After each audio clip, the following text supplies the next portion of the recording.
Hello everyone, welcome to the channel. आज हम पाठ योजना 6 डिस्कस करेंगे। जब भी हम कोई पाठ योजना बनाते हैं तो उसमें कुछ जनरल इन्फॉर्मेशन फिल करते हैं, जैसे कि विषय हमारा भौतिक विज्ञान है। प्रकरण आज हमने सौरमंडल लिया है और ये कक्षा 8वीं का प्रकरण है। कालांश और दिनांक हम वही फिल करेंगे इसमें जिस भी कालांश में हम ये बच्चों को लेसन प्लान पढ़ा रहे हों। फिर आते हैं हमारे सामान्य उद्देश्य। सामान्य उद्देश्य हमारे सब्जेक्ट ओरिएंटेड होते हैं, यानी कि अगर हम बच्चों को सब्जेक्ट यानी कि विषय भौतिक विज्ञान पढ़ा रहे हैं तो उन्हें पढ़ाने की हमारी क्या उद्देश्य होने चाहिए, क्या ऑब्जेक्टिव्स होने चाहिए। तो अगर हम बच्चों को भौतिक विज्ञान पढ़ा रहे हैं तो छात्राओं में वैज्ञानिक गतिविधियों को आधार बनाकर मूल्य, दृष्टिकोणों, नैतिकता का विकास करना, छात्र वैज्ञानिक ज्ञान प्राप्त करके उसमें अपने जीवन में सुधार ला सकते हैं। उनमें नई योग्यता व क्षमता का विकास होगा। छात्राओं में समस्या समाधान की आदत को विकसित करना, हम अपनी डेली लाइफ में यूज़ कर सकते हैं, इनके नए आइडियाज़ ला सकते हैं। तो ये सभी ऑब्जेक्टिव्स, हमारे उद्देश्य सभी हमारे सामान्य उद्देश्य में आएंगे। फिर आते हैं हमारे विशिष्ट उद्देश्य। तो जो हमारे विशिष्ट उद्देश्य होते हैं वो टॉपिक ओरिएंटेड होते हैं, यानी कि अगर हम टॉपिक प्रकरण सौरमंडल पढ़ा रहे हैं तो सौरमंडल पढ़ाने के हमारे क्या उद्देश्य होने चाहिए। तो छात्राएं सौरमंडल के विषय में बोध कर सकेंगी, छात्राओं सौरमंडल के विषय में रुचि विकसित कर सकेंगी, छात्राएं सौरमंडल का चित्र बना सकेंगी। फिर आती है हमारी सहायक सामग्री। तो ये छात्र अध्यापिका के लिए होती है। इन सब का उपयोग करके छात्र अध्यापिका बच्चों को पाठ्य योजना पढ़ाती हैं, समझाती हैं। फिर आता है पूर्व ज्ञान। तो छात्राओं को सौरमंडल के विषय से संबंधित जानकारी है। फिर आएंगे हमारे प्रस्तावना प्रश्न। तो जो हमारे प्रस्तावना प्रश्न होते हैं वो जब हम टॉपिक शुरू करने से पहले, यानी कि सौरमंडल पढ़ाने से पहले, हम उनसे कुछ प्रस्तावना प्रश्न पूछते हैं। इनकी संख्या 4 से 5 होती है और इन्हें पूछा इसलिए जाता है क्योंकि एक तो हम बच्चों की प्रीवियस नॉलेज यानी कि पूर्व ज्ञान चेक कर पाएँ अच्छे से, कि अगर बच्चों को हम सौरमंडल पढ़ा रहे हैं तो उसके बारे में उन्हें पूर्व कितनी जानकारी है। दूसरा इसमें ये होता है कि हम बच्चों का इंटरेस्ट डेवलप कर पाएँ। जो भी हम अगर सौरमंडल पढ़ा रहे हैं तो उससे पहले हम कुछ ऐसे छोटे छोटे क्वेश्चंस पूछेंगे जिससे उनमें क्यूरियोसिटी आ जाए कि आज हम क्या पढ़ने वाले हैं, तो उनका इंटरेस्ट डेवलप हो जाएगा।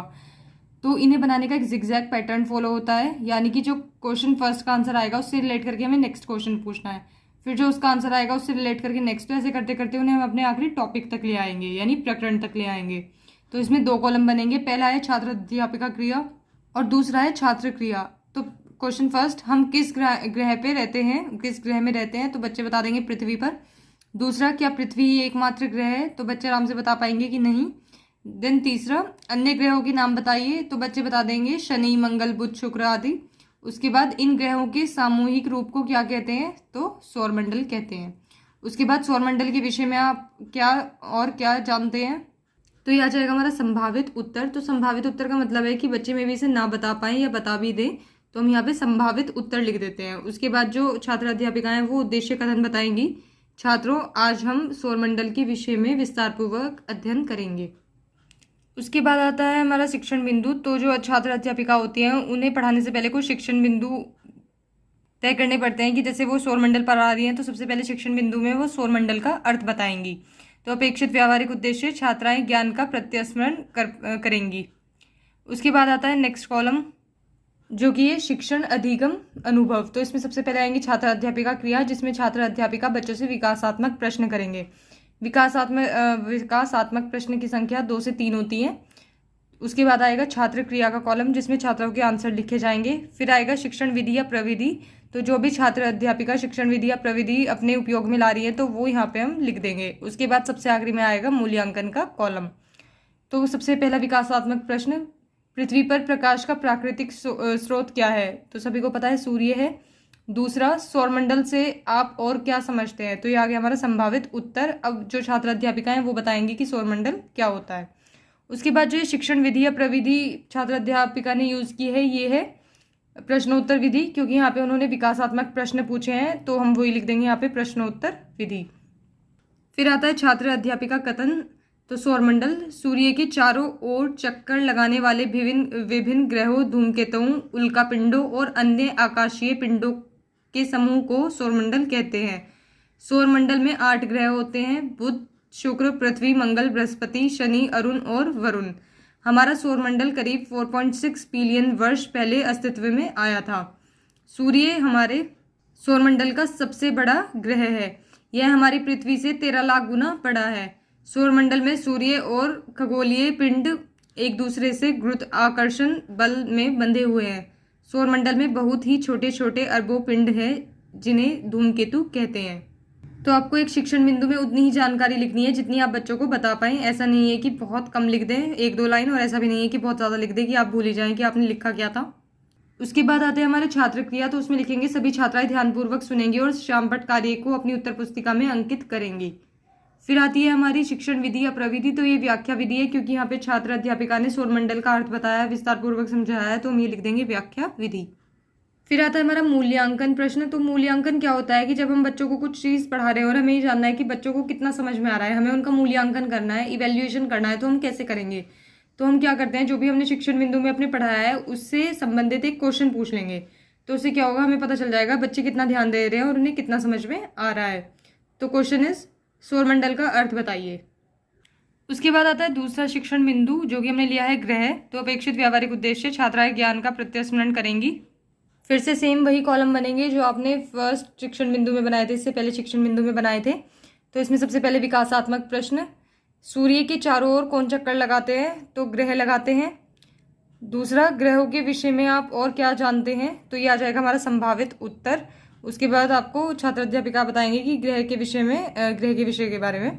उसके बाद छात्र क्रिया में संभावित उत्तर आ गया। उसके बाद शिक्षण विधि या प्रविधि कौन सी है, ये तो प्रश्नोत्तर विधि है, क्योंकि यहाँ पे विकासात्मक प्रश्न पूछे गए हैं और बच्चों ने उनके उत्तर दिए हैं, तो ये आ जाएगी प्रश्नोत्तर विधि। फिर आएगा छात्र अध्यापिका कथन।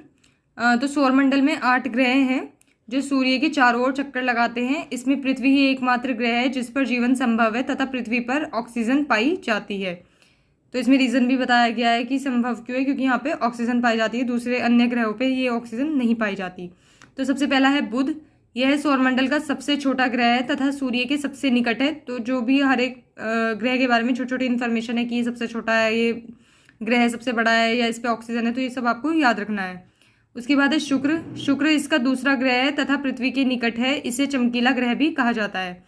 फिर तीसरी आती है हमारी पृथ्वी। यह इसे नीला ग्रह भी कहलाता है, क्योंकि यहाँ पे पानी अधिक मात्रा में है। तो ये, और ऊपर भी हमने लिखा है कि ऑक्सीजन भी है यहाँ पे, तो ये हमने पृथ्वी के बारे में बता दिया।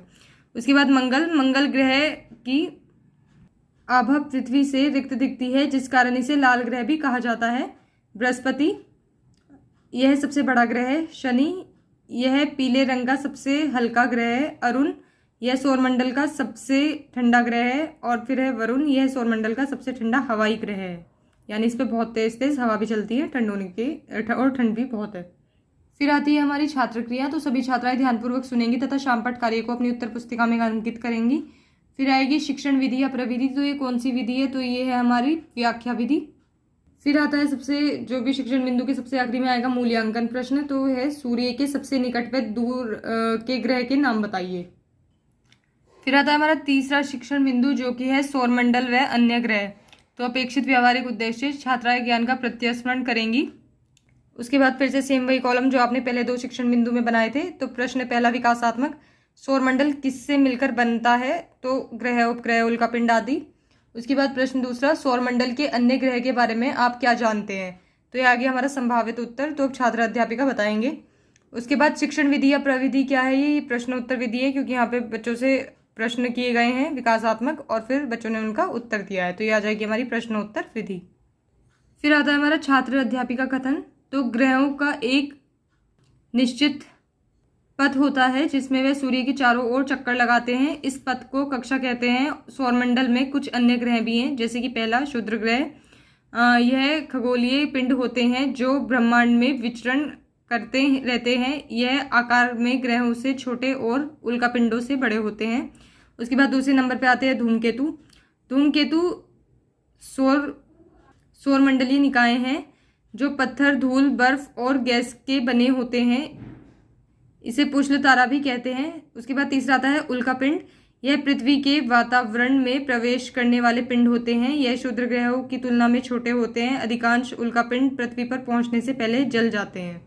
तो अब आपको यहाँ पे समझ में आ गया होगा कि सौरमंडल से अलग जो ग्रह है वो हमने यहाँ पे लिख दिए हैं। फिर आता है हमारा छात्र क्रिया, जिसमें सभी छात्राएं ध्यानपूर्वक सुनेंगी तथा शामपट कार्य को अपनी उत्तर पुस्तिका में अंकित करेंगी। फिर आएगा हमारा शिक्षण विधि या प्रविधि। तो ये हमारी व्याख्या विधि है, क्योंकि यहाँ पे उन्होंने छात्र अध्यापिका ने आपको अच्छे से समझाया है सौरमंडल व अन्य ग्रह, तो हम लिख देंगे यहाँ पे व्याख्या विधि। फिर सबसे आखिरी में आता है हमारा मूल्यांकन प्रश्न। तो ये हर एक शिक्षण बिंदु के बाद में पूछना होता है। तो प्रश्न है, उल्का पिंड से आप क्या समझते हैं। फिर आते हैं हमारे पुनरावृत्ति प्रश्न। तो इनसे क्या होता है, हम बच्चों का रिवीजन करा पाते हैं। जो भी अब तक हमने 3 शिक्षण बिंदु पढ़ाए हैं, तो उसमें से ही हम इनको पूछते हैं शॉर्ट क्वेश्चंस की फॉर्म में। तो पहला पे है, सौरमंडल में 9 ग्रह हैं, तो इसमें आपको बताना है ये सत्य है या असत्य है। उसके बाद दूसरा है, पृथ्वी सूर्य का चक्कर लगाती है। फिर तीसरा, मंगल ग्रह को लाल ग्रह भी कहा जाता है। फिर चौथा है, सूर्य एक ग्रह है। तो इन सब क्वेश्चंस की हेल्प से हम बच्चों का आराम से रिवीजन करा पाते हैं।